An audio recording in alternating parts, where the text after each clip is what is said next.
Hey there everybody, it's your host Sam here from the Samuel Plays Brass channel. I hope you're all doing well today. To any new hats in the audience, welcome aboard. To all the old hats, welcome back. We've got a very special review coming up today, so stay tuned to learn more about the Olds recording trumpet.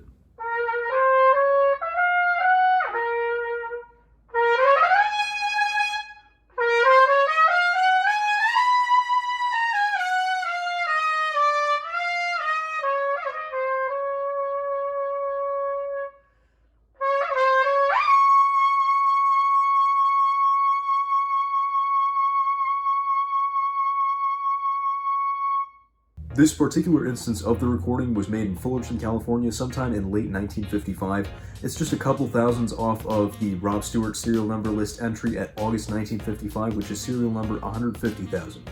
It's not to be confused with some of the earlier super recording models. It hasn't got, for instance, the silver tone ring around the bell or any of that sort of stuff, so it's a little bit later than some of the recordings you might be familiar with, but it's still a fairly historic instrument. This was, unfortunately, the best picture I could get of the bell of this Olds recording, so I'll read it to you. We've got Olds recording, made by F.E. Olds & Son, Fullerton, California.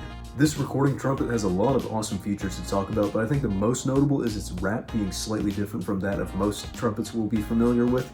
This trumpet is built on the balanced design. Selmer did this a few decades prior with the model that Harry James and Louis Armstrong played on, notably.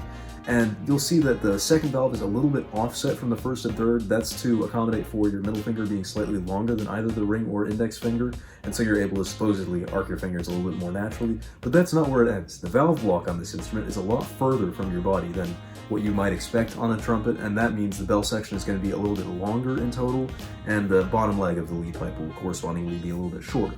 If you line this trumpet up with another Olds of just about any other model, it'll actually end up being a little bit shorter, which I find curious. If we look at the third slide of this instrument, in addition to a lyre holder, we can see a ring that's hooked up to a trigger system, meaning you pull that ring towards the valve casing, closer towards you, and that extends the third valve slide to in turn flatten the pitch on whatever notes you deem necessary on the third valve.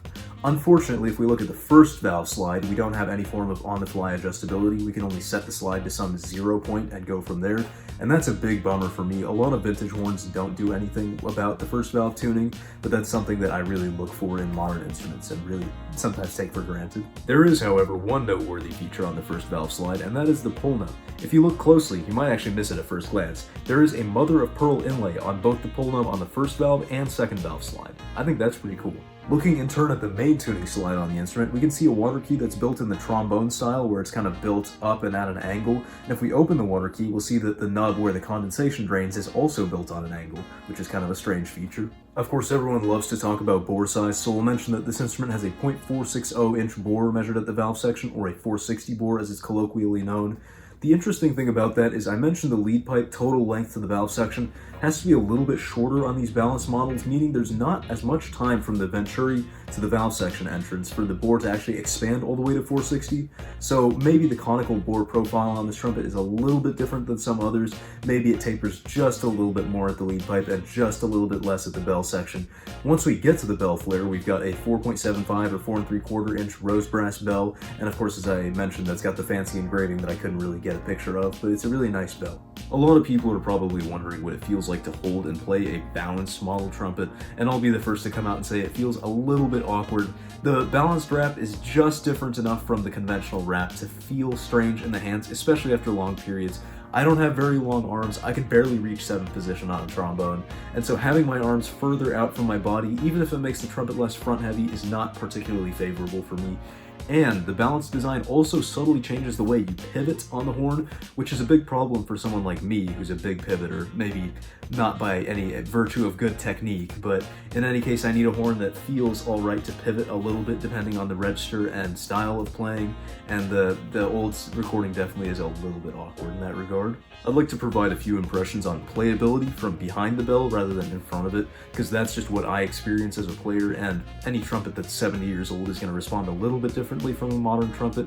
The biggest thing about the recording that peeves me is the response isn't quite as lightning fast as something like the Yamaha 8310Z that I'm absolutely pampered with and get to play whenever I want.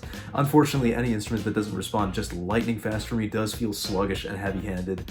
We see this most exacerbated in the softer dynamics, where the recording definitely does not like to play too softly, and considering that's supposedly one of the strengths of my playing, having to play with a violinist sister fairly frequently, it is definitely kind of annoying when a trumpet can't play as quietly as I'd like to.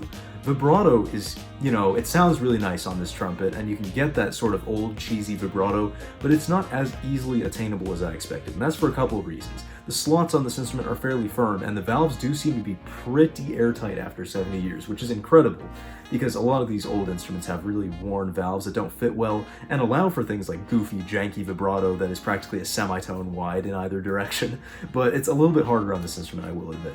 The tight valves and tolerances around the instrument do allow for a fairly locked-in feeling throughout all the registers. It's not closed off by any means, it feels fairly open from top to bottom and has a nice lively sound, but the slots are definitely on the firm side, which surprises me, especially up high.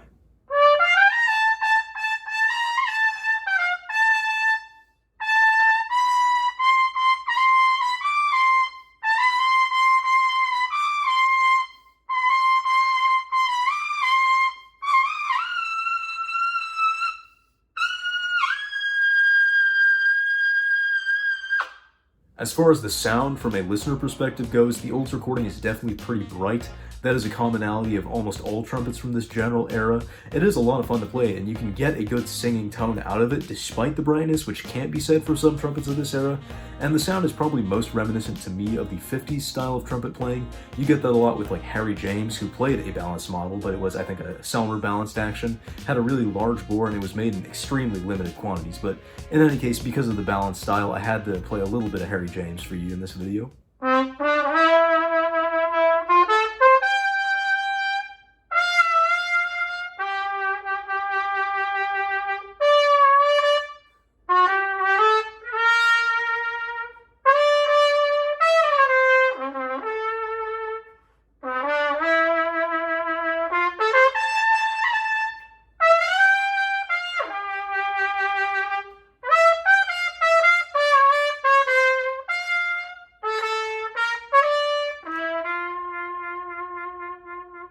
And so with the Fullerton recording, overall we have a really fun package with a fairly unique sound and history to it.